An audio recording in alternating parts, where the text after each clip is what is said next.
But every disaster has a psychological impact. People are traumatized or re-traumatized. And, it just has always been a bit of a surprise to me that over the decades previously of humanitarian assistance, very little was done to think about how do you care for someone psychologically after they've experienced this type of event. So that I just can be.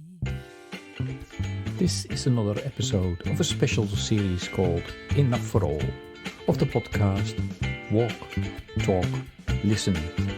This series sheds light on 75 years of an NGO called CWS. My name is Maurice Bloem and I welcome you to another episode of Walk, Talk, Listen.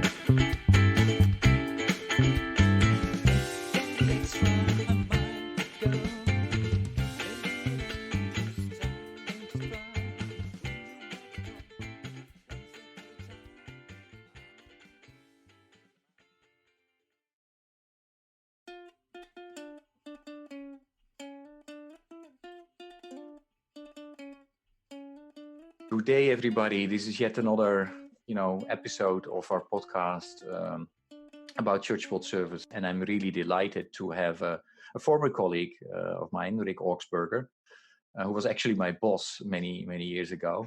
Rick, could you please introduce yourself and tell what you're doing at the moment and what you did when you were working for Church World Service a number of years ago? Sure. Thanks, Maurice. My name is Rick Augsburger, and currently I'm the founding member of an organization called the Konterra Group, which focuses on providing primarily psychological support and organizational development support to NGOs and global agencies.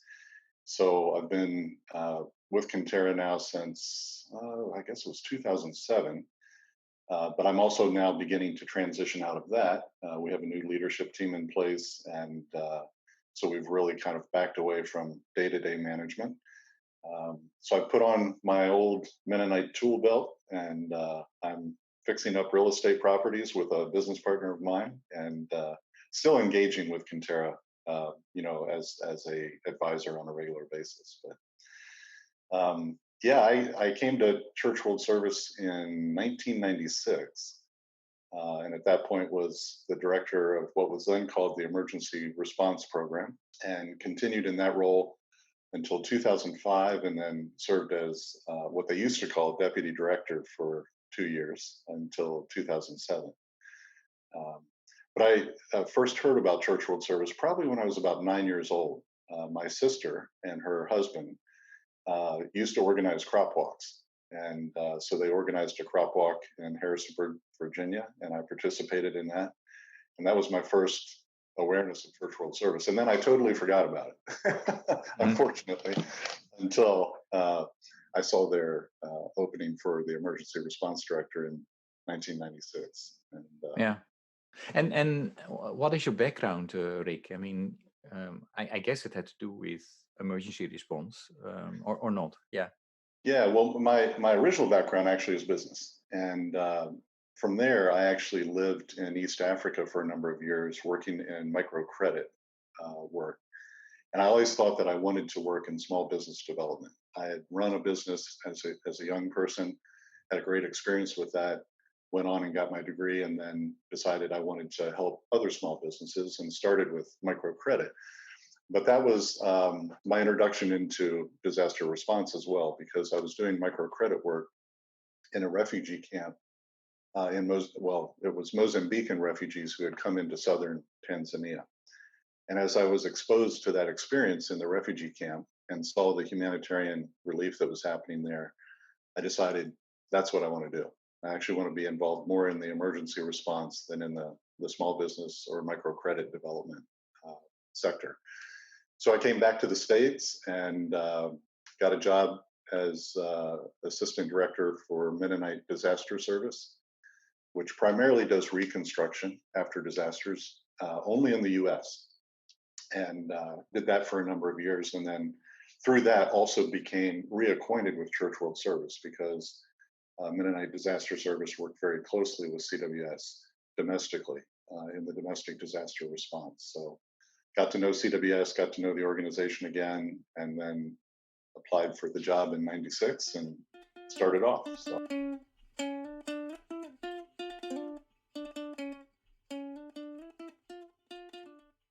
Yeah, and when you came in, you made a lot of changes within the emergency response program, and you know, brought it really to a next level. If you think back about that, you know, to that period, what are you most proud of, and can you maybe illustrate that also with an example in what you did, Sure. you know, in terms of the emergency response within CWS? Yeah. Well, you know, it was interesting because CWS had a very, I'll say, somewhat defined role in the domestic disaster arena or sector. And that was to help communities organize after disaster so that the churches, primarily in the community, could assist people with unmet needs. So, really assist those who, after FEMA monies and other types of resources, still did not have what they needed to be able to either be back in their home or be gainfully employed or even in some cases feed themselves. So CWS was working with the people who had the most significant need in the community, and they were doing that through rallying the church community to provide resources for those individuals. And that could range from, reconstruction of their house, and then we'd pull in the Mennonites or the Church of the Brethren. Could range from, education for the kids, and we'd go to the Red Cross to get support for assignment to schools, et cetera. So CWS was kind of really a community organizer at that point. But we never really developed a system in order to do that. It was kind of an ad hoc response each time. And when I came to 475 in '96, we had one computer in the emergency response program. We did have email, but there was really nothing happening online. There was nothing on the internet, et cetera. So one of the first things I did is really pushed us to get teched up and to get more computers, to be able to begin to use the initial, experience of the internet for information sharing, for liaising with the other disaster response organizations, and using that tool also to in the community organizing process.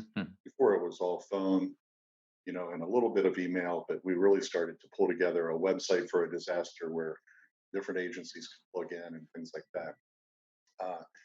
So that was, I would say, coming out of the Midwest floods, which I think happened in, oh goodness, 93, 94.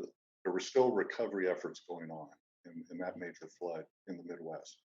And so we applied some of this new technology and really tried to develop a system so that we could replicate that system disaster to disaster. And I would say that's probably one of the most significant things that we did. And in doing that, we became more efficient. We gained a higher profile in the domestic disaster response community, and we became more effective. And that, of course, then led to better fundraising, more resources, et cetera.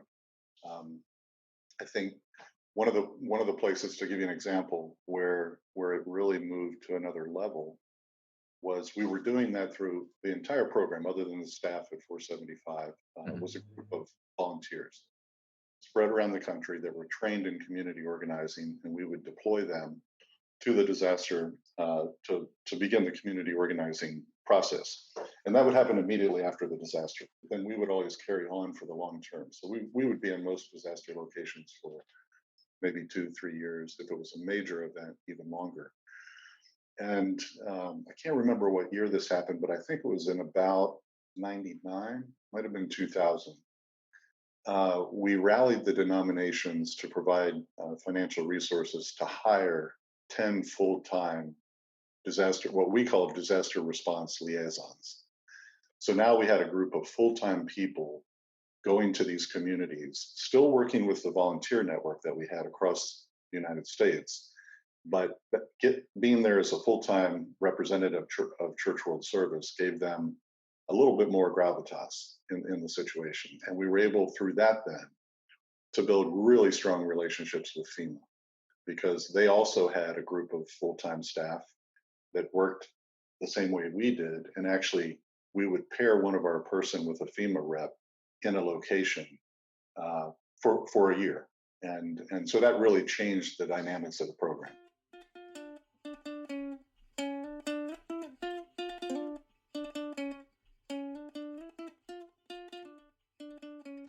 What I was always impressed with, and at that time, I was overseas, is also the the kits, the health kits, and which could be used during an emergency. Was that already in place before you came, or is this something that you developed with your team?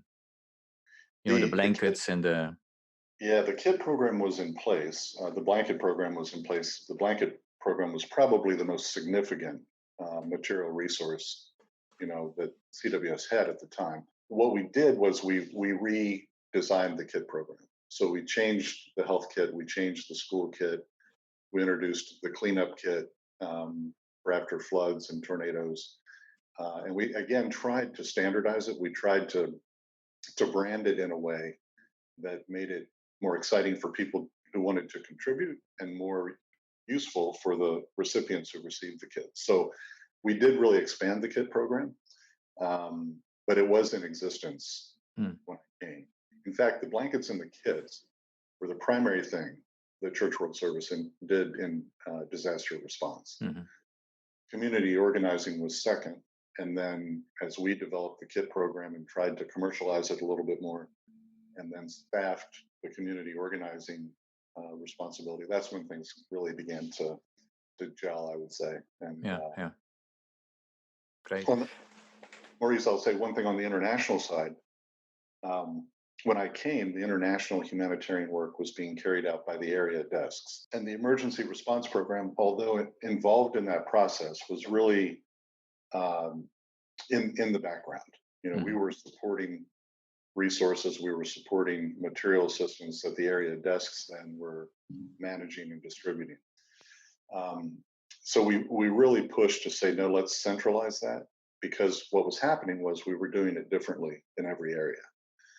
And that's okay, because every area was unique, but there needed to be some standardization so that people could say, we know what Church World Service brings to the table in disaster response. So over a number of years, we did standardize that. And rather than the area desk being the lead in the humanitarian assistance, the emergency response program became the lead. We still worked with the area directors, but we were now actually interfacing directly with the communities or the partners or the staff in some cases when there was an emergency. So that was another big shift. And then, of course, we had the opportunity to work together after the tsunami. And mm-hmm. when you were in Indonesia. Yeah, no, absolutely. I would like to go back what you said in terms of standardization, because I think that's really an important contribution that you made during your tenure, because Church World Service was also, I think, instrumental in the development of the sphere standards, isn't it? And yes. And can you tell a little bit, how that went and what you did there with your team? Sure. Yeah, the sphere standards are a set of standards for international humanitarian assistance, and basically lay out all types of what are considered recommended guidelines for everything from feeding to shelter to health to a number of different things. One of the things that didn't exist in the international humanitarian sector at that time was that kind of code of standardization. One of the challenges in the international humanitarian sector at that time was the agencies that were there were basically doing everything. So it's different from the domestic sector, and this remains to this day. In the US disaster response sector, people do a very specific task. Red Cross does shelters, Salvation Army does feeding, Baptist does feeding, MDS does rebuilding, Church World Service does community organizing. So you had a very specific task. Whereas internationally, Church World Service or Save the Children or Mercy Corps or World Vision would come in and do everything in most cases. That began to change as the sphere standards came into existence and organizations began to choose a specific sector that they would prioritize. So it just began to build a different structure that was, I think, very helpful within the UN system as well, because the UN system technically in most disasters was kind of the overarching umbrella. And then the NGOs and others would fit into that. So the sphere standards helped us figure out where we fit and what we should do and how it needed to be done and what the standards should be. That deserves really big applause, because it was, until today, it's really, really still very important, and rightly so.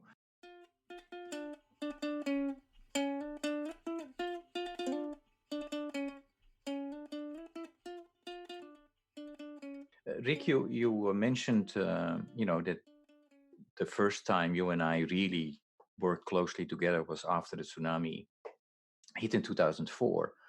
Although before, actually, many things had gone on already in Indonesia as well. But that was a game changer, of course, that particular period. What I really appreciated having to lead the Church World Service response in Indonesia was, the way you and Donna supported me and the team during that work. And I think a lot what you used in trying to support me and your listening skills, etc. That's something that you learned, I think, in 2001 as well, right? As after 9/11. So can you maybe share with us, what 9/11 did for Church World Service, and then especially the post attack response that Church World Service came up with? Yeah. Well, thanks, Maurice. No, yeah, 9/11 in 2001 was a real, I'll say, pivoting point for emergency response, and for me personally. Probably the most significant thing that I experienced, and I think this later translated into our responses to the tsunami or to Hurricane Mitch or some of the other major emergencies, was that prior to September 11, the entire emergency response mechanism, whether it was international or domestic, was focused on material assistance. So it was, providing shelter, providing food, providing water, providing the things that people had lost materially. And the entire structure was set up to do that. What happened after September 11 was, when New York experienced that, the World Trade Centers fell, the emergency response community in the US struggled because they were attempting to apply the old model. They were attempting to provide material assistance. I even remember on September 11, late in the day, I got a call and somebody asked me if I was sending blankets to the World Trade Center. And we did, because they were helpful for the first responders. But that mindset was, we need to send material assistance. That's what's needed. It took us a couple of days and we realized this event was totally different. And material needs were not the major need. The major need was psychological. It was the traumatic impact of the event, the major loss of life in such a short period of time. And so we began to rethink our entire approach, and we began to think about, material assistance and dealing with material loss is important in any disaster, except for September 11, but in most disasters. But every disaster has a psychological impact. People are traumatized or re-traumatized. And, it just has always been a bit of a surprise to me that over the decades previously of humanitarian assistance, very little was done to think about how do you care for someone psychologically after they've experienced this type of event. September 11 changed that. And the psychological impact of disaster, what's called disaster mental health, all of those things really now moved to the forefront. They were no longer an afterthought that kind of followed or trickled in after material assistance and reconstruction. They were now part of the forefront. And it was psychological support, not only for the communities that had been impacted, but psychological support for the disaster response personnel. That was never addressed either. So we really started to look at ways that we could support the people from a psychological perspective, as well as support the material needs that existed in an emergency. And in the tsunami, Maurice, that was a challenging one. I mean, that was a very traumatic event. It was a very short-term emergency. in terms of its initial impact, many people lost their lives very quickly. There was massive destruction that took place very quickly. It's not a long drawn out event like a flood or something like that. It was, it was instantaneous almost. So we tried to make sure that we were supporting you and your team in Indonesia, who were also many of them personally affected by the tsunami.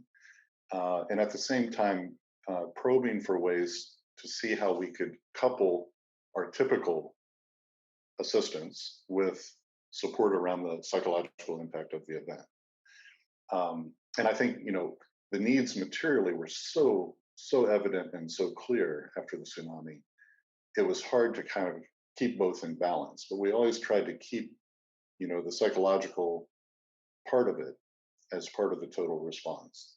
And we did more of that actually. We actually provided some psychological support to other agencies that were responding through staff care type training, self-care training, things like that. But sorry, long answer to your question, but the major shift out of September 11 was the acknowledgement that there are psychological impacts in disaster events, and it's very important to address those as well.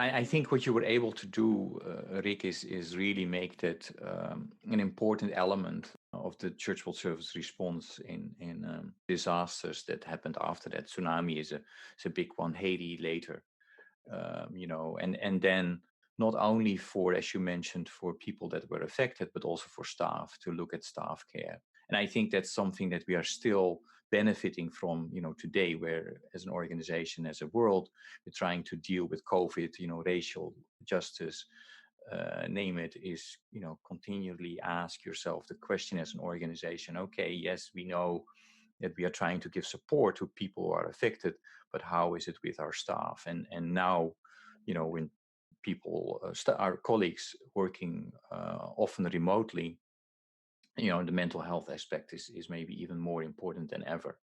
So I think we are still benefiting from those lessons that we learned at that time, where you worked also closely with the university, right? In terms of, it was not like, okay, let's do this. It's, I think what we always try to do is link it up with the science. What is the research? What is that teaching us, and how can we then use that knowledge in our programs to make it practical? Right. Exactly. Yeah.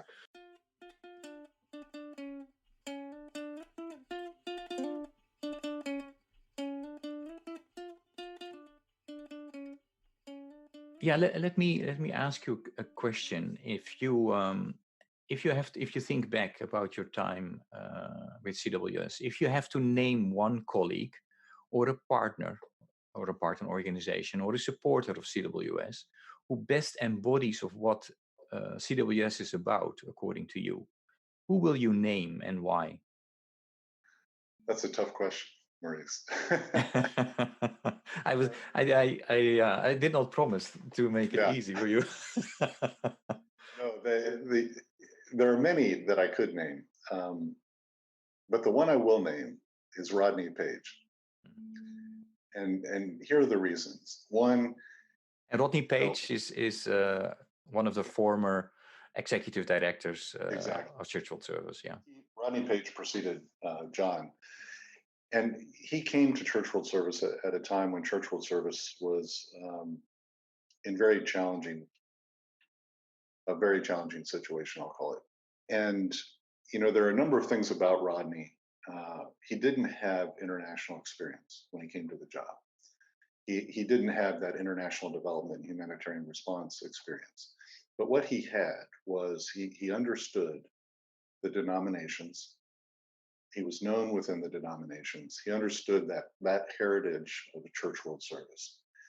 And what he did, and this is why I'm naming him, is he was the person who was able to separate Church World Service into its own organization. Previously, we were a committee of the National Council of Churches, and that was fraught with many challenges. And as the world changed and things moved forward, it was clear that CWS needed to be independent needed to be its own 501c3, its own registered NGO, and Rodney was able to make that happen. Now, does that embody the spirit of Church World Service? Does that embody, what we are or have been as an organization? Not necessarily, but it was so important that that happened. Had that not happened, I don't think Church World Service would be here today. And Rodney did it in a way, there were some tough moments, no doubt, but he did it in a way where Church World Service was able to come out stronger on the other side. We were able, I think, to have more meaningful relationships at that time with our partners and our denominations. It took some time, but it established, really a new future for CWS. And it didn't, disconnect or disenfranchise the denominations. It created a different relationship. So I think the way he did that was masterful, and was just ultimately important for the future of the organization.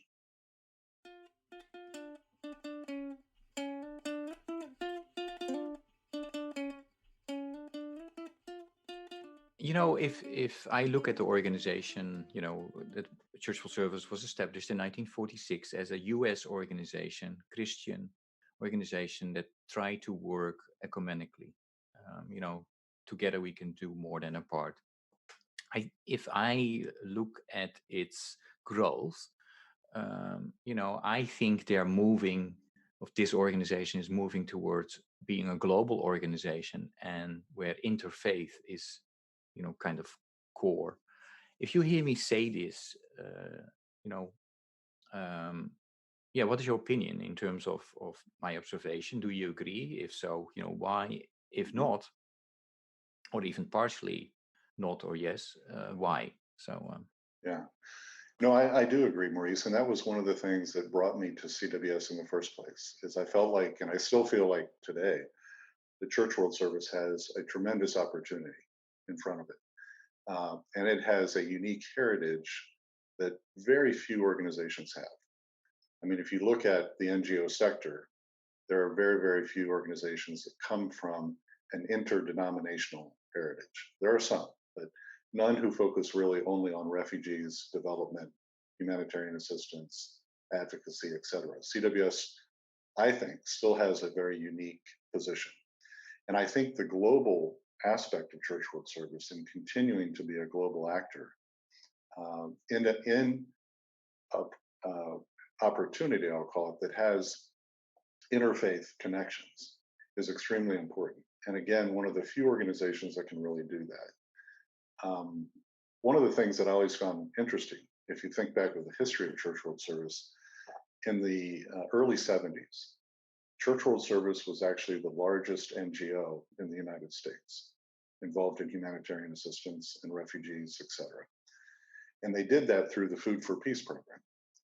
Church World Service staff actually helped write that PL 480 legislation. And we were the biggest proponent, the largest distributor of Food for Peace during that time. Then what happened? The World Visions, the Mercy Corps, the Save the Children's came along and basically blew right past us.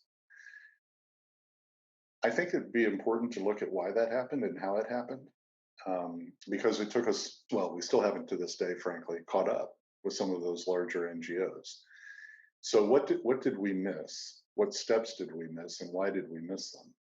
And I would guess that looking back on that might establish some interesting guidelines as we look into the future.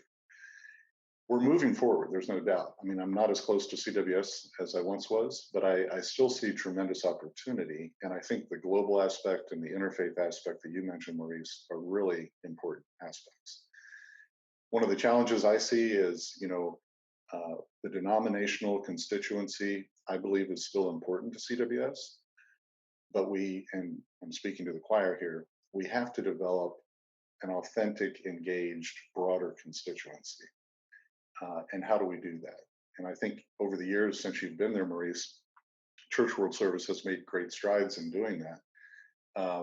But we need to continue doing that and do that in a way that creates a constituency that is global and has interfaith representation, And as we always say, we've got to have the youth involved. How we do that as an organization, I think, is still a bit of a puzzle. But to me, we have an opportunity to do that few similar NGOs have.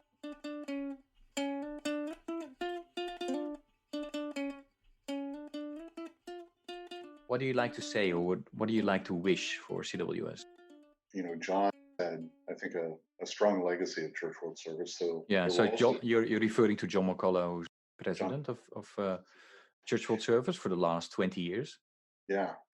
So 2021 represents a leadership transition. It represents a significant number of challenges that we're all facing. The global pandemic, the economic challenges related to that here in the US and globally. Racial justice issues are at the forefront.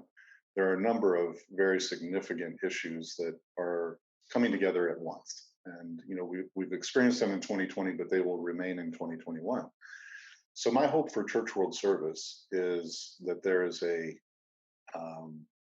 smooth transition to new leadership, and that there is a renewed, I think, energy and desire, if you will, to step up and be a leading organization around some of the global challenges that we're facing right now. And to do that in a way that links our denominational heritage to, as I said earlier, a broader and really authentic, expanding constituency. How CWS does that, I'm not quite sure. But that's my hope for CWS, that it can step into that area of opportunity and create the relationships, receive the resources, and conduct the programming that can be useful in all of those areas. The global challenges that we're facing right now. So easier said than done. Thank you so much, Rick. Is there anything else that you would like to share, or are I good? Yeah, I mean, again, I'll just say, I've been somewhat disconnected from Church World Service over the last couple of years. I read about it, I hear about it, I understand it in the context of the other NGOs that I work with. But I will say, I think what's happened over the last 10 years, some of the changes that have been made, some of the areas of focus that have been chosen, I think really create a pretty significant stepping stone for the next chapter. So I think well done. I think that this last 10 to 15 years, I think well done. I know there have been challenges and challenging times, but I feel like Church World Service, in terms of its opportunity and the foundation that it has, is in a really good place. Again, acknowledging that there are challenges, but the biggest challenge I see is, how do you take this place, this foundation that you have now in 2020, and how do you really then maximize that to make an impact in both directions, to the people who support us and to the people who we work with around the world. So I've always been an optimist. I think Church World Service has tremendous opportunities, a solid future, and it's going to take some heavy lifting, but the path is there. Yeah. Thank you, Rick, and really thanks for sharing your experiences, and I think the listener will really realize the enormous contribution that you made when working for us, for Church World Service, and many thanks for everything you did. Thanks, Maurice. Thank you for the opportunity to participate in your podcast, and it's been good to reconnect with you and see you again. And hopefully when this pandemic is done, we'll be able to get together and play pool. Exactly. Yeah, that sounds good. Thanks. Do you see you? Do you see me? Will you be the eyes so that we all can be? Thank you for listening to Walk, Talk, Listen. Please check us out on 100mile.org, or follow us on Facebook or Instagram. And if you want to know more about Church World Service, please go to cwsglobal.org.